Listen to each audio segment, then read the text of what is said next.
નમસ્કાર દર્શક મિત્રો, હું જપન શાહ કાનમ એક્સપ્રેસ ન્યૂઝમાં આપનું સ્વાગત છે। જોઈએ આજના મુખ્ય અને મહત્વના સમાચાર।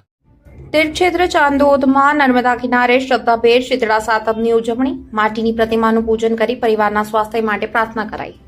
પવિત્ર શ્રાવણ માસની શરૂઆત સાથે જ તહેવારની ઝડી વરસી રહી છે, ત્યારે આજે શ્રાવણ સુદ સાતમના પવિત્ર દિવસે તીર્થક્ષેત્ર ચાંદોદ અને આસપાસના પંથકના શ્રદ્ધાળુઓ દ્વારા પરંપરાગત શ્રદ્ધા અને ઉલ્લાસ સાથે શીતળા સાતમની ઉજવણી કરવામાં આવી હતી। આ નિમિત્તે ઐતિહાસિક મલ્હારરાવ ઘાટ ખાતે નર્મદા કિનારે મોટી સંખ્યામાં ભાવિકો ઉમટી પડ્યા હતા અને શીતળા માતાનું પૂજન અર્ચન કરી ધન્યતા અનુભવી હતી। શ્રાવણ માસની સુદ સાતમની તિથિએ શીતળા માતાના પૂજનનો અનેરો મહિમા છે। આ પરંપરા જાળવી રાખવા માટે સ્થાનિક ભૂદેવો દ્વારા નર્મદા નદીની પવિત્ર માટીમાંથી શીતળા માતાની સુંદર મૂર્તિ તૈયાર કરવામાં આવી હતી। આ મૂર્તિનું ચાંદોદના ઐતિહાસિક મલ્હારરાવ ઘાટ પર વિધિવત સ્થાપના કરવામાં આવી હતી। વહેલી સવારથી ચાંદોદમાં અને ગ્રામ્ય પંથકની મહિલાઓ તથા અન્ય ભાવિકો પૂજાપો લઈને ઘાટ પર પહોંચ્યા હતા। માતાજીની પ્રતિમાને દૂધ, જળ, કુમકુમ, અબીલ, ગુલાલ અને શ્રીફળ અર્પણ કરવામાં આવ્યા હતા। આ પર્વ પ્રકૃતિ જતન સાથે પણ જોડાયેલું હોવાથી ખાસ કરીને વિવિધ વનસ્પતિઓના વેલા માતાજીને અર્પણ કરી પૂજન કરવામાં આવ્યું હતું। શીતળા માતાજીને આરોગ્યના રક્ષક અને રોગોના અધિષ્ઠાત્રી દેવી માનવામાં આવે છે। શ્રદ્ધાળુઓમાં એવી દ્રઢ માન્યતા છે કે આ દિવસે માતાજીની સાચા હૃદયથી પૂજા અર્ચના કરવાથી ચેપી રોગો, અછબડા અને અન્ય બીમારીઓમાંથી રક્ષણ મળે છે। ઘાટ પર ઉપસ્થિત શ્રદ્ધાળુઓએ માતાજી સમક્ષ પોતાના બાળકો અને પરિવારના સદસ્યોના ઉત્તમ સ્વાસ્થ્ય અને દીર્ઘાયુષ્ય માટે વિશેષ પ્રાર્થના કરી હતી। લોકબોલીમાં ટાઢી શીરી તરીકે ઓળખાતા આ પર્વનું ગુજરાતભરમાં વિશેષ મહત્વ છે। શીતળા સાતમના દિવસે ઘરોમાં ચૂલા ન સળગાવવાની પ્રાચીન પરંપરા છે।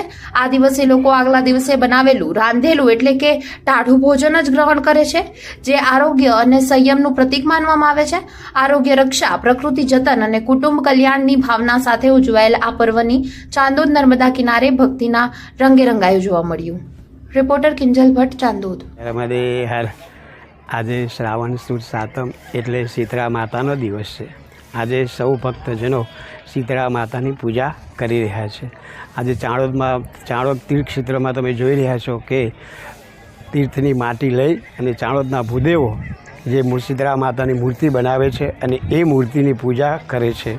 તેમાં વિવિધ જાતના લીલા વેલાઓ, જે ગિલોળી કારેલી હોય એ વેલાઓ માતાજીને ચડાવવામાં આવે છે। દૂધ, ફૂલ પૂજાથી અને પૂજન કરી અને શીતળા માતાની પૂજા કરવામાં આવે છે। જે વેલા ચડાવવામાં આવે છે એ પ્રકૃતિને જોડે રાખીને પૂજા કરવામાં આવે છે। આ પૂજા કરવાથી બાળકોના જે ઓરી, અછબડા, શીતળા જેવા રોગો થતા હતા એ રોગોમાંથી મુક્તિ મેળવવા માટે શીતળા માતાના આશીર્વાદ મેળવવા માટે આજે સૌ ભક્તજનો ચાણોદ તીર્થમાં તમે જોઈ રહ્યા છો કે બ્રાહ્મણો માટીની શીતળા માતાની મૂર્તિ બનાવી અને એની પૂજા કરે છે અને સૌ ભક્તજનો એના આશીર્વાદ લઈ રહ્યા છે। રાધન છઠના દિવસે ઠંડુ જમવાનું બનાવવામાં વડા, પૂરિયા, ભજીયો જે કંઈ હોય બધું બનાવે છે અને શીતળા માતાને બીજે દિવસે સાતમને દિવસે શીતળા માતાને ધરાવી અને એનું જમવાનું બનાવવામાં આવે છે।